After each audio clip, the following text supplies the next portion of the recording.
Assalamualaikum warahmatullahi wabarakatuh. Halo semuanya, nama saya Wafihoto Solihah. Sesuai di judulnya, kita akan belajar bersama mengenai analisis kuantitatif total plate count atau TPC pada bahan makanan.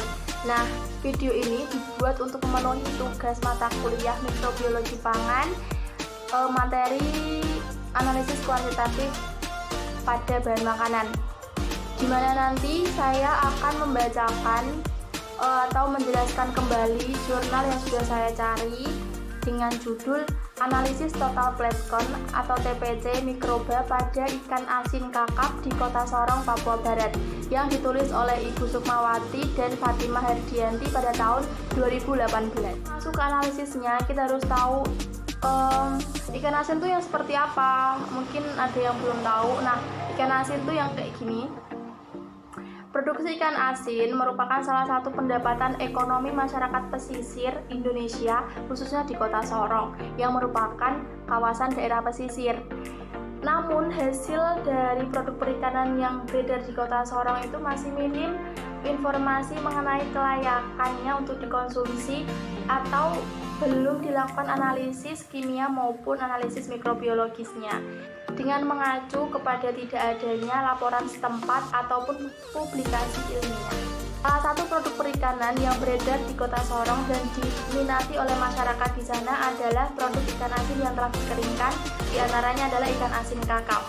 Mengingat hal tersebut, maka produk pangan, dalam hal ini adalah ikan kakap, harus aman untuk dikonsumsi oleh konsumen agar terhindar dari pengawet bahan kimia yang tidak dianjurkan seperti formalin, serta jumlah mikroba pada produk pangan tersebut tidak melebihi batas maksimum standar nasional Indonesia (BSNI) tahun 2009. Kerusakan ikan asin secara mikrobiologi disebabkan oleh cemaran mikroba atau mikroba pembusuk. Nah, terdapat dua kelompok mikroba yang mampu hidup dan merusak produk ikan asin, yaitu kelompok mikroba heterotoleran dan yang kedua adalah mikroba halofilik. Pertumbuhan kelompok mikroba heterotoleran ini merupakan mikroba yang mampu hidup pada media yang mengandung garam walaupun pertumbuhannya tidak membutuhkan garam. Sedangkan mikroba halofilik itu sangat bergantung pada konsentrasi garam. Nah, beberapa jenis mikroba yang pernah dilaporkan adalah Staphylococcus aureus, kelompok coliform, dan Clostridium sp. Metode penelitian. Penelitian ini dilakukan di Laboratorium Biologi FMIPA UNM pada bulan Februari sampai April tahun 2018. Jadi sampel yang digunakan adalah ikan asin kakap batu atau nama latinnya adalah Luthanus stephanus yang telah dikeringkan. Tahap pertama adalah pengumpulan sampel. Sampel ikan asin kakap dengan jenis kakap batu ini diambil random saja di 3 titik pasar Remu Kota Sorong dan diberi kode sampel LG, sampel KS, dan sampel KB, kemudian dimasukkan ke dalam plastik putih. Yang kedua adalah tahap pembuatan media.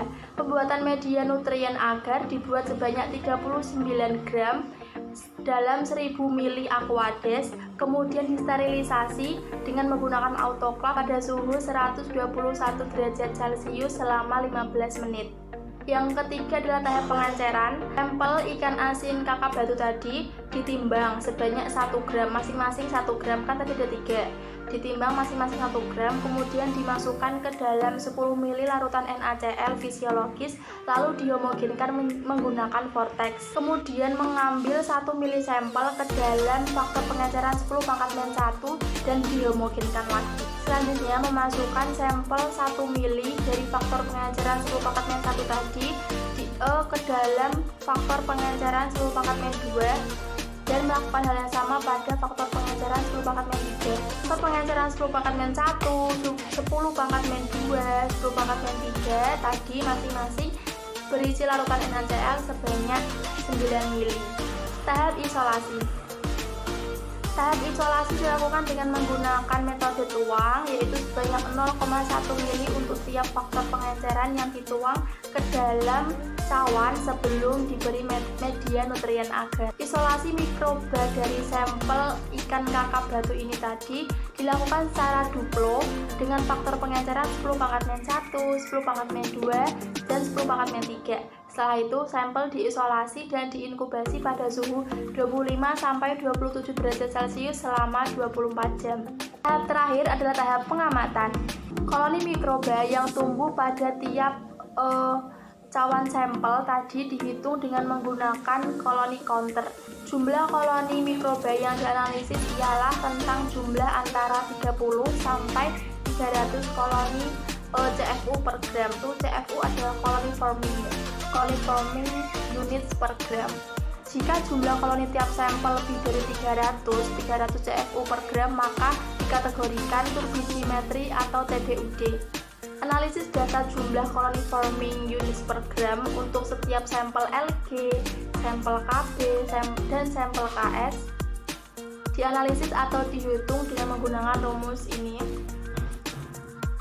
Hasil dan pembahasan sesuai hasil dari data total blood count mikroba pada ikan asin jenis kakap batu tadi yang berasal dari Pasar Remu, Kota Sorong, dari ketiga sampel yakni sampel LG, sampel KB, dan sampel KS menunjukkan bahwa jumlah koloni dalam CFU per gram melewati batas maksimum sesuai standar nasional Indonesia. Batas maksimum total blood count mikroba pada produk perikanan itu 1 kali 10⁵ CFU per gram pada suhu 30 derajat Celcius dalam kurun waktu 72 jam menurut DSM tahun 2009. Penyebab cemaran mikroba pada bahan pangan produk ikan yaitu karena jumlah awal mikroba pada ikan mempengaruhi jumlah mikroba selanjutnya, sehingga akan meningkatkan jumlah cemaran mikroba pada produk hasil perikanan. Selain itu juga dipengaruhi oleh lama penyimpanan sebelum dipasarkan atau waktu pemasaran yang terlalu lama. Faktor lainnya disebabkan karena rendahnya sanitasi dan tingkat higienitas pada proses pengolahan dan proses pemasaran.